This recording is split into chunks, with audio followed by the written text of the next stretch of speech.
C'est aux profondeurs les plus secrètes du cœur de l'homme qu'achoppe le mystère de Dieu. Mais comme le donnent à entendre les paraboles, cette résistance des pécheurs aux avances divines n'entrave en rien à la réalisation du dessein divin. Elle en devient paradoxalement l'instrument, car c'est à travers la faiblesse de Jésus que se dévoile la toute-puissance de Dieu.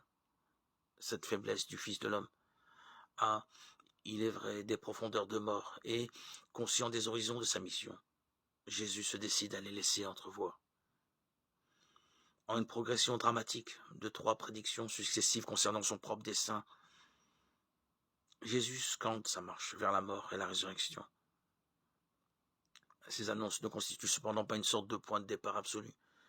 Elles prolongent les discrètes et énigmatiques prophéties dont nous avons parlé dans les précédents audios. Elles sont liées aux grands gestes symboliques qui les préparent et leur donnent leur plénitude de sens. Presque dès le début de son ministère, la perspective d'une mort violente a hanté l'esprit du Christ. Il savait fort bien que les accusations dont il était l'objet, les blasphèmes, Marc 2,7, Matthieu 9,3, la gloutonnerie, l'ivrognerie, Matthieu 11,19, les infractions à la loi du sabbat, Marc 2, 23-28, Matthieu 12, 1-8, étaient punis de mort. À plusieurs reprises, il n'a échappé à cette menace que par la fuite, Luc 4, 30, Jean 8, 59, 10, 39, 11, 7.